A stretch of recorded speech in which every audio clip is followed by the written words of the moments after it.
the General Manager from Property Brokers in New Zealand, David Faulkner. Thank you so much for joining me today. Kia ora, Sarah. It's great to be here. Ora. And, kia ora. Yeah, so good to see you. I don't sound like a Kiwi, do I? But, you know, I've been here a long time. You have. And David, look, I know you and I know the team at Property Brokers really well because I've just been so honored and blessed to have worked with you all. But for those that do not know you, who is David, first of all? And then let's explore who Property Brokers is. Okay, so, originally from the UK, from the northwest of England, just outside of Liverpool. Came to New Zealand in the 90s, opportunity to play rugby, fell in love with the country. Met my wife who's from Manchester. We got married, we came to New Zealand. I fell into property management 20 years ago, had a background in hospitality, and I've just found my calling. So started out as a property manager with Property Brokers in Palmerston North. Never applied for any jobs in this industry. It's all just fallen into place. So ended up being branch manager in Palmy, which is about, for those of you who don't know New Zealand, it's about 2 hours north of Wellington. Then I became the first manager for property management for the company nationwide. Went off and did my own thing, a whole consultancy, and set up a training company called Real IQ. I co-founder of the PMC, which is now the largest property management conference in New Zealand.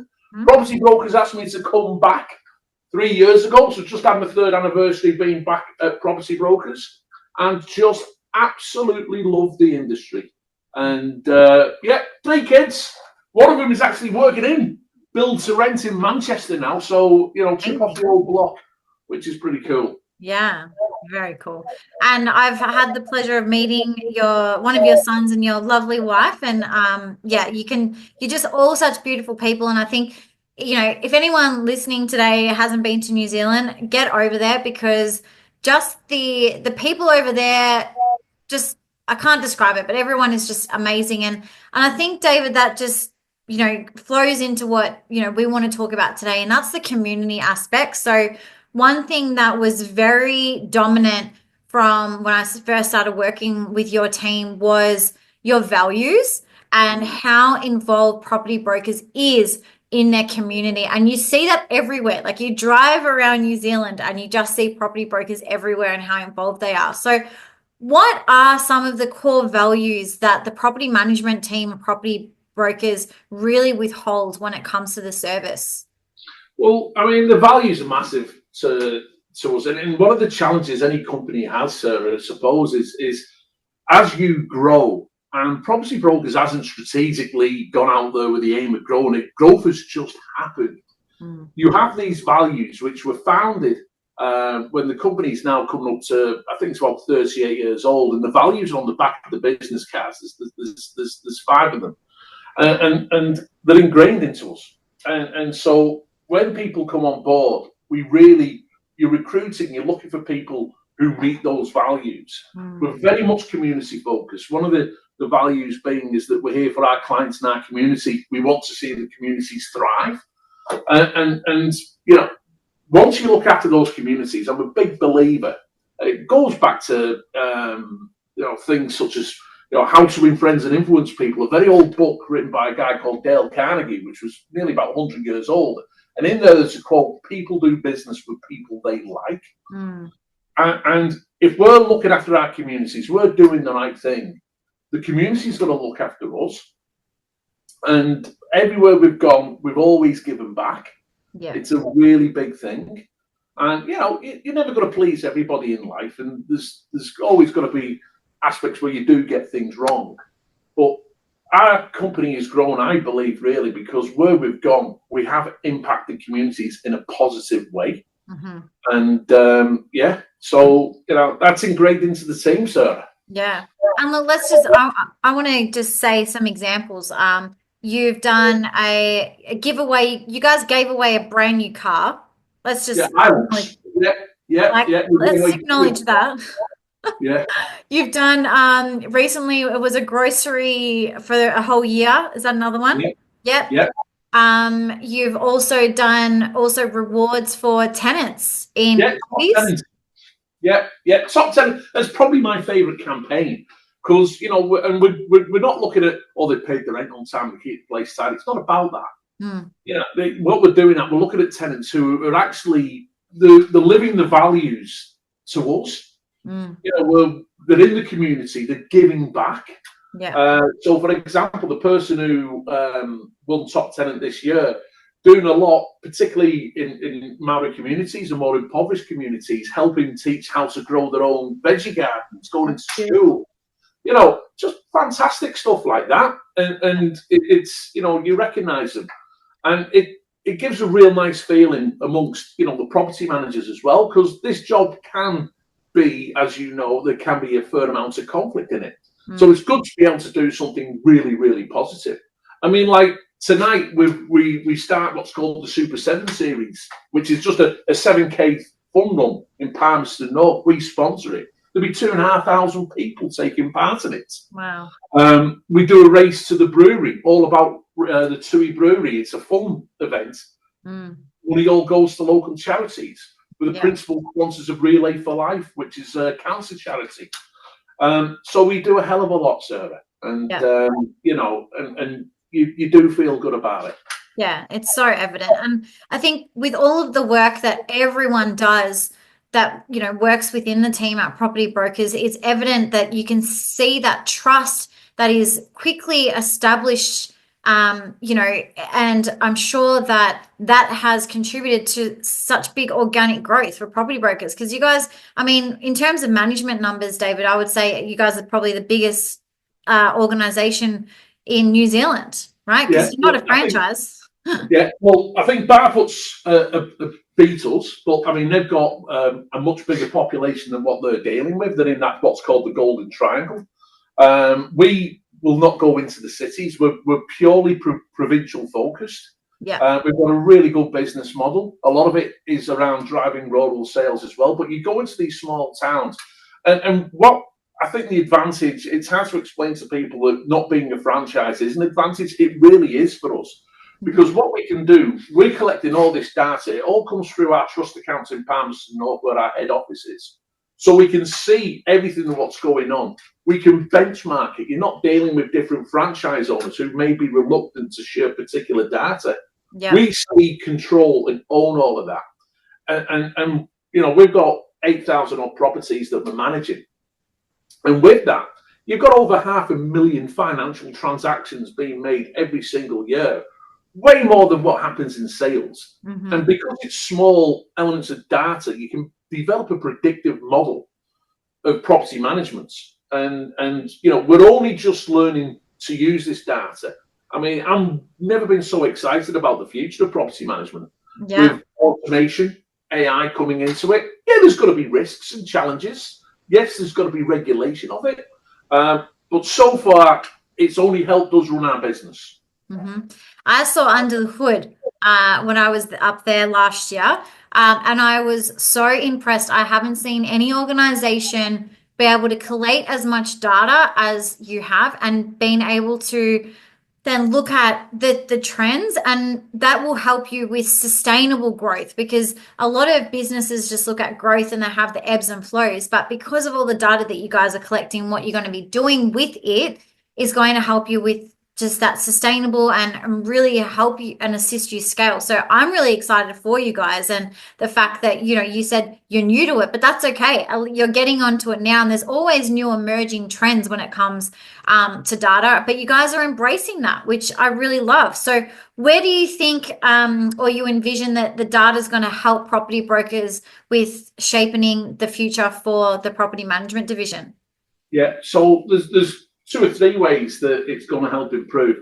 First of all, at the moment we're in the process of building a bespoke landlord dashboard, which will basically, what it does, it will automate things like your rent reviews, and you're able to benchmark your property against the rest of the portfolio. We partner with Velocity, and so they're able to give us automated rental valuations. So landlord, it's not the property manager going, I think your rent should go up by $20.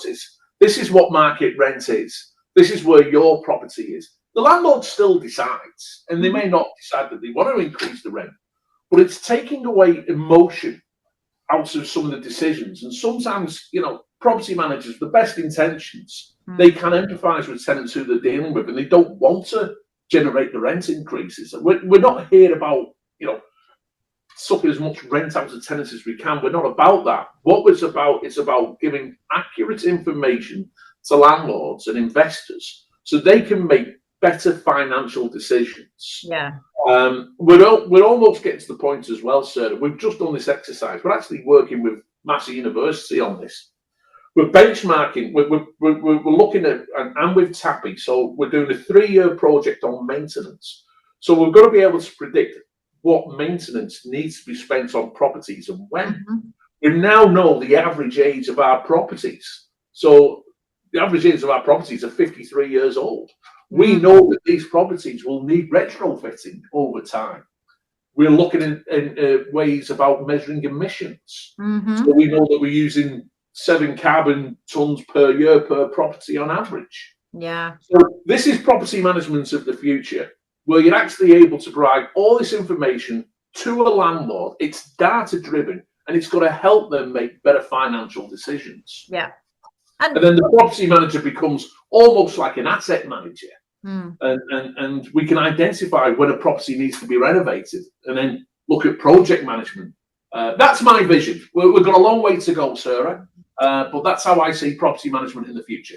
I love it. And I think, look, even though you said there's a long way to go, with the help of, AI, the prop tech companies like TAPI that are coming into this space that are going to help organizations and businesses and the people be able to get there a lot quicker. So yes, there's some work to do. And yes, we need to help upskill our property managers to be able to become more like asset managers. And I believe that we will get there. I'm definitely all for that and really pushing in that space. But at the end of the day, David, when we look at property management, it's not just that landlords want their properties to be managed. They are wanting the help when it comes to wealth creation. They are wanting help when it comes to their property because no one wants their properties to depreciate, right?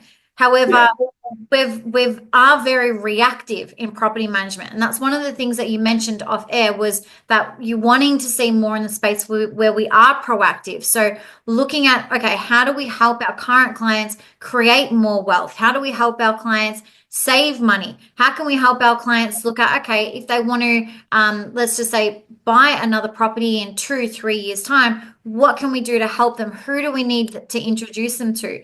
If they want to sell their property in 20 years' time because they're going to retire, okay, these are the things that you might need to look at doing before you even sell your property so they can claim it on tax while their property is under management. Like these are the things that we have to start thinking about as a collective. Would you agree? It's a predictive model, what we're going to see develop over time. I mean, Sarah, 100% agree with everything that you've just said. And it's making sure that, I mean, and when you get to, I'm not going to poo-poo small companies because there's always going to be a need for that boutique style and that personalised service. And everyone starts small. I mean, Apple started in a garage, 50 odd years ago. But if you've got more data, you do have a distinct advantage from our competitors. I can see that. And once you're able to start benchmarking and start going, right, you've had this tenant in here for 4 or 5 years, we can predict that at some point they're going to leave because they're going to have kids come in and they're going to buy whatever. Now could be a good time where we can start planning to reno, or you may want to sell. These are the ways that, we're going to provide that more predictive and proactive level of service. And reactive is, you're still going to have your fires to put out and things are going to go wrong. And that's still going to be, you're never going to entirely get rid of that. But I certainly believe we can make this job a lot more easier for the property managers. They'll get more satisfaction out of it because they won't be dealing with so many disputes because we're preempting a lot of these things that are going to happen.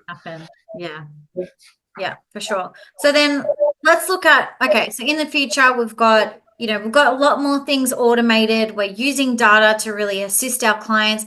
Where does this leave then, the business development managers and property managers with the customer service? And what do you think then investors are really going to look for when they are speaking with someone to potentially look after their investment property? Yeah, yeah. What we can't lose sight of, Sarah, is that personal service. We said it before. People do business with people they like.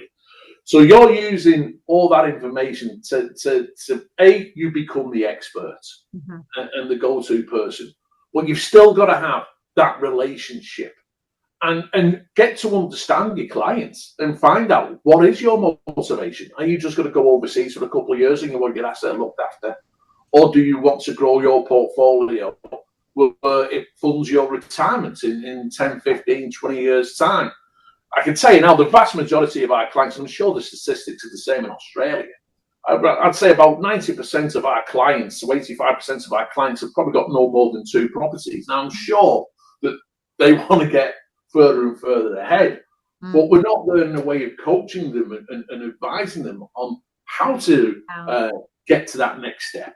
Yeah. You know, we've seen a lot of strain and a lot of pressure come on property managers in the last 12 months to 18 months because we've been through some tough times in New Zealand. We've had very, very high interest rates. This is a hangover from government just putting too much money into the economy and cutting interest rates, and then we've seen inflation, and that's hurt a lot of landlords. But some signs that inflation is now becoming under control. We're starting to see interest rates come back to we won't get to the levels what they were at in COVID, but certainly, you know, levels where people will be able to say, oh, right, we can afford to go and buy more investment properties.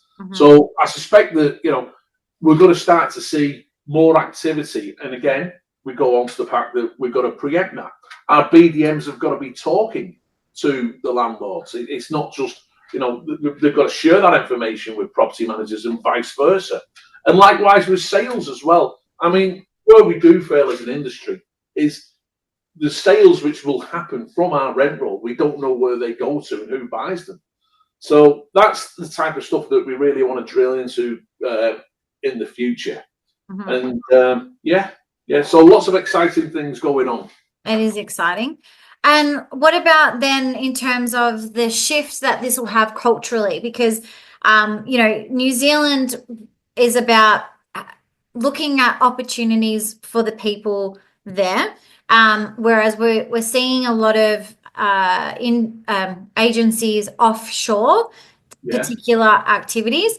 Do you think that that'll affect New Zealand, or do you think that it'll actually create even more meaningful relationships within the community because we'll be able to offshore those administration tasks so that your people can focus on that relationship side and the customer side? I mean, the outsourcing and the offshore, we haven't really seen that come into New Zealand a lot as yet. We're starting to see it. We do use an outsourcing company. A lot of it particularly is around data and keeping our database clean and tidy. So there's no point in putting crap data in because it just becomes worthless. That's what we predominantly use it for. Culturally, it's still probably a bit of a mind shift as not to use it. I mean, do I share that view as the company? I may view things a little bit differently. Anything that helps the property manager pick up the phone, have a conversation, or even like what we're doing now. A lot of our landlords live overseas. So let's jump on a Teams call with them or a Zoom call with them, get face to face, you know, and so you form that relationship. That's where outsourcing and the automation comes into play. So the property manager isn't getting bogged down in needless, you know, work. And what we've seen in recent times, and it's funny, we just had a meeting with our regional managers and just shown the number of the property to staff ratio has increased by 15 properties per member of staff over the last 2 years. Now, that's a significant, when you're employing 100 people, you think about the dollar value of that. You know, all of a sudden, you're becoming a hell of a lot more profitable because your property managers are able to manage more. I've got to say, you know, while we're on this podcast and on this discussion, I've got to give a massive shout out to Inspection Express. I mean, bringing them into our business and the stuff that those guys are doing, just game changing stuff with the AI on the 360. I've never seen property managers want to do inspections before. Yeah. Now they want to do them. Yeah, and condition reports, it's incredible, and a huge point of difference, especially for BDMs out there who are representing the property management and really looking at how they can showcase how utilizing tech is also going to help them, and also the transparency within the operations too. Like now there's a feature for routine inspections where you can add a personalized video, which I think is great. Like some landlords will love it, some landlords will hate it, but I think if you've never met your property manager before, or you're overseas and you can't meet with them in person, then how amazing that every 6 months you get to be able to see your property manager pop up in a nice video. Well, right? we have a KPI, which is like every landlord is spoken to, like physically spoken to every quarter. Now, you know, you've got to, and this is again goes on to the point, you get to know your clients. Yeah. Some landlords will say, don't bother calling me, just, you know, but even if you just a random call, like when it comes up to rent review, you know, or they've been with you for 2 years, 3 years, 4 years, anniversary show. You may need to upload your insurance information because there's a lot of stuff we've had to go through in terms of compliance in New Zealand. I think they started to go through it in Victoria. We've been through it. Yeah. It's not nice. Yeah, well, actually, a lot of work. Victoria started the same year we got hit by the pandemic. However, they are very different to the healthy homes that you guys have. Like when I was telling some of my clients about the healthy homes, they were just like, oh my goodness. And the fact that you actually have to have, I think it's finished now, right? Is it finished? Everyone's it's 1st of July 2025. And that's another thing. A lot of companies in New Zealand, sir, they don't know where they're at. We know exactly where we're at because again, everything's measured. We've got 2 sets of eyes tracking.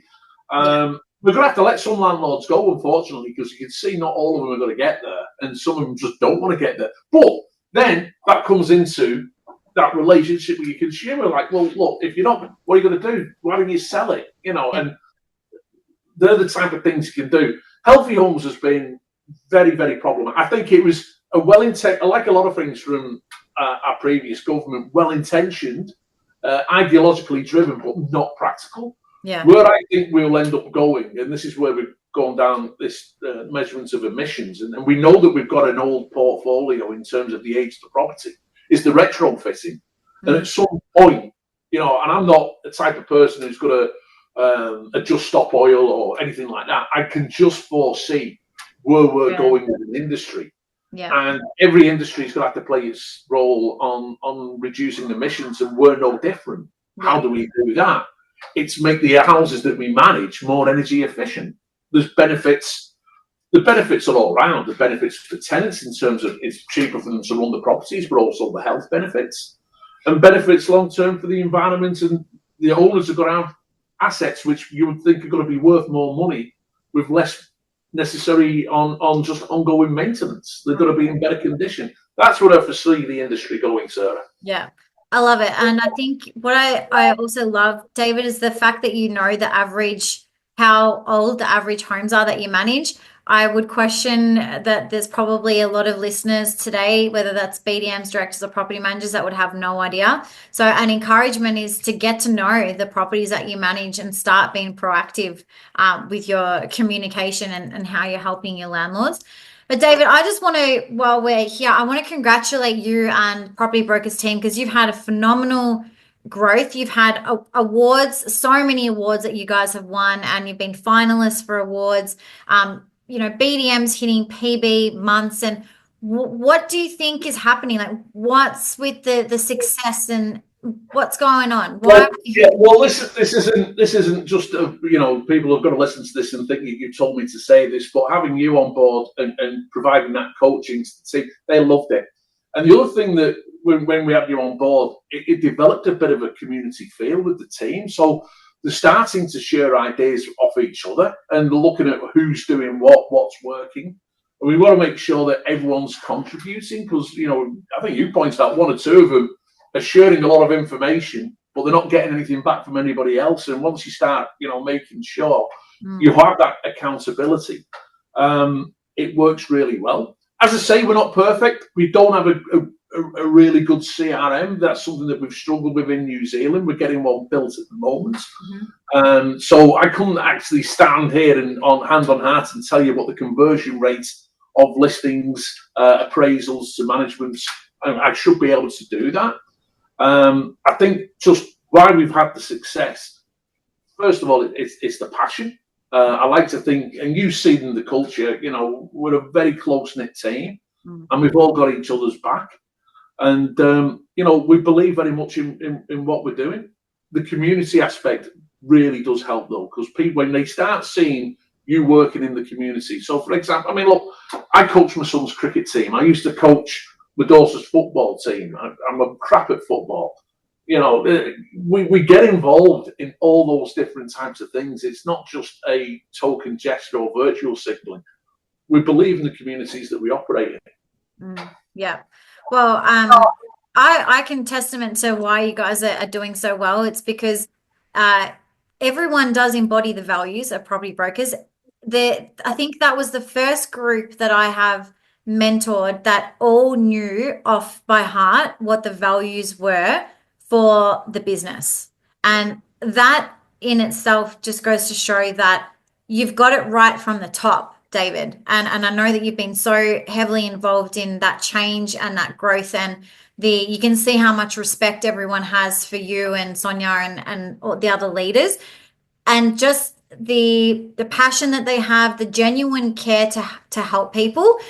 It was a BDM role is typically they are money driven, but I don't think I remember one saying that they were just doing the role for the money. And a lot of them were, have kids, and yes, they are family orientated. But when we looked at their vision boards, it was the community, it was their family, and you can see that and hear it every time they speak. And just that's why I believe that you guys are on this massive growth trajectory and why you're winning so many awards and all the accolades. So yeah, congratulations again, David. It's just been thank you very much. And we love what we do. We're proud to be here, and we're just got to keep pushing. The day that I'm satisfied with where I've said this to the team. The day I'm satisfied is the day you need to find somebody else to step in, because I'm a firm believer in business. You're either growing or you're going backwards. Sure. You can't stop pushing. Yeah. And I'm a bit older now, but I've still got that hunger, and I've still got a lot to give and all that. Yeah. And David, you are also a lover of the show Ted Lasso. Which is what I loved. And you've said it a few times in the recording so far, and that's the word believe. And I just want to highlight that. And it's a common theme that I am seeing with the guests that are coming on the podcast, because they do have that belief in their communities, the work that they do, and themselves. And I think we just shine a light on, having that belief in the vision and the community and the work that you do. I feel like is so important. And what would you say it could be a big advice for a BDM that's just starting out in the industry?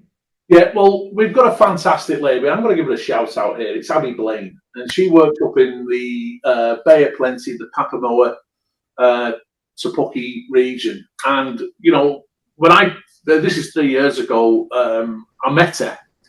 We didn't have property management up there. We just opened up Tapuki.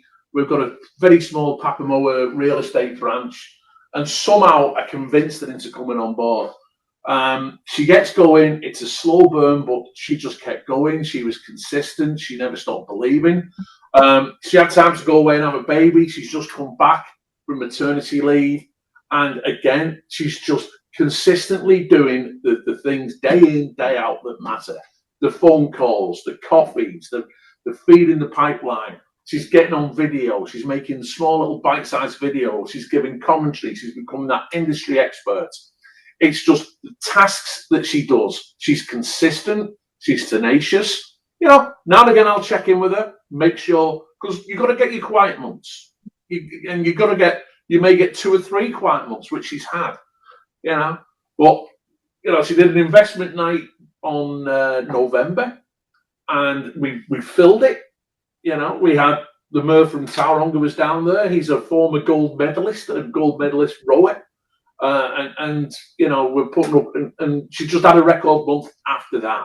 Well done, And Abby. she's now developed that pipeline. So it's all about the pipeline, I feel. It's just, making sure you're talking to people.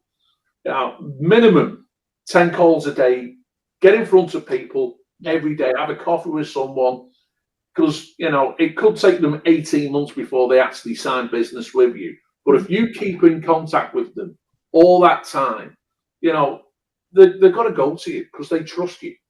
Sure. And people do business with people they like. They're not going to, jump on board just because you've emailed them. You've got to form a relationship with them. For sure. Yeah, I think, you hit it. I have this saying, and the team, if they listen, they probably will remember. I say this all the time. My motto is what you do today manifests your tomorrow. So it's everything that you're doing today, even if you're in the trenches and you're not seeing the results come to fruition yet, they will. You just need to believe that they will and keep following that process and keep having those conversations like that you said. And David, you didn't even mention social media just then. Like, I just want to highlight that, right?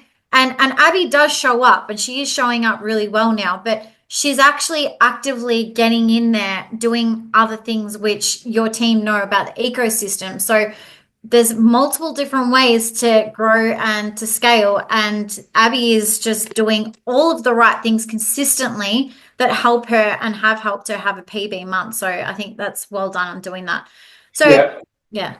Yeah, I was just going to say on social media, I think, I haven't mentioned it, you're right. But one of the things is, and I learned this from my time when I started in business on myself. And when you set up a business yourself, I mean, you learn to hustle, but you also learn over time that, social media may not be my skill set. So why don't I look at outsourcing and get someone who can manage it for me? Or, I'm quite impromptu. If I'm doing something, I'll take a shot and I'll just post it on LinkedIn and off I go. I've always done that. Yeah. But not everybody's like, and I'm good on camera. I know that I'm pretty, energetic on a video, but not everybody may feel that way. So don't get bogged down doing stuff that you're not necessarily that good at. Look at ways that you outsource it. There's lots of resources you can use if it's going to help you build your income in terms of new business. So many people get lost in social media. It can be a rabbit warren, and you just keep going down and down and down.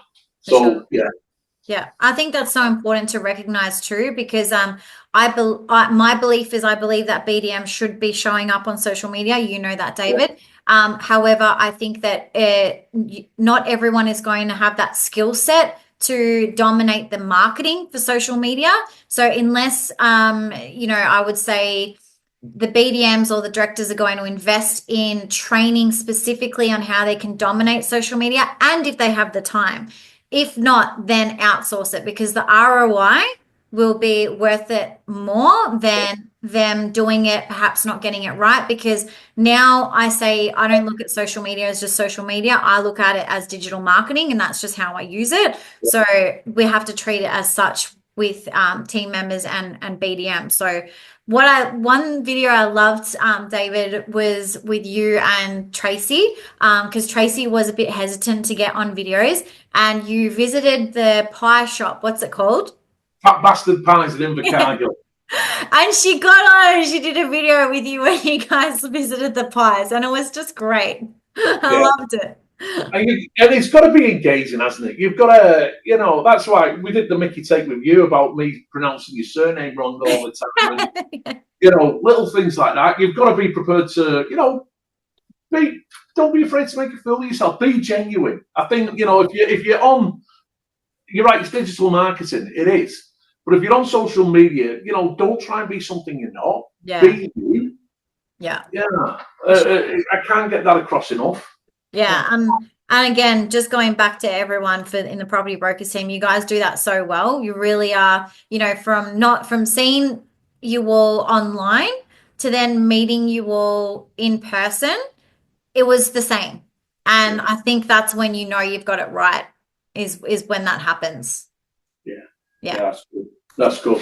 So David, before we finish off, what would be your last words of wisdoms to BDMs out there to dominate this year and beyond? Okay. I think, you've got a plan. You've got a plan. And so set yourself a plan.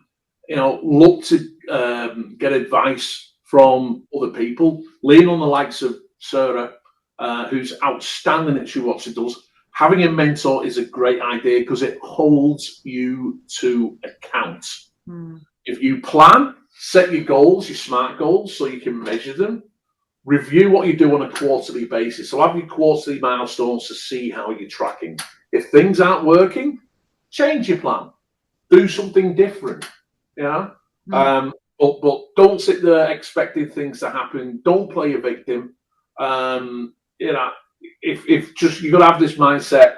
When I started, my wife had a little baby, and I set up this bloody consult. I was mad, but really, it was the best thing that I could have done, really, to make it succeed, because I knew that it wasn't just me who was dependent on. There's a whole family out to support. Absolutely. And once you're out your comfort zone, you know what you're capable of. So put yourself out of that comfort zone. Do something, different, something that scares you. And you'll get a great adrenaline buzz out of it, and I'm sure you'll succeed.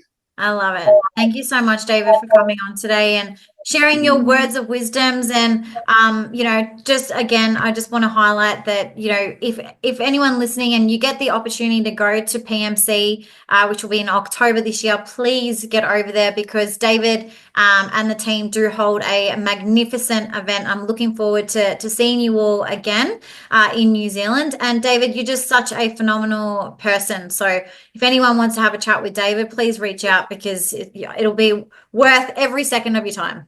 Yeah, 15th and the 16th of October at the Pullman in Auckland. We want to see you Aussies come over across the ditch. Definitely. You're going to see Sarah speak. We've also got another couple of Aussie speakers lined up as well. 2-day conference. You'll have a blast.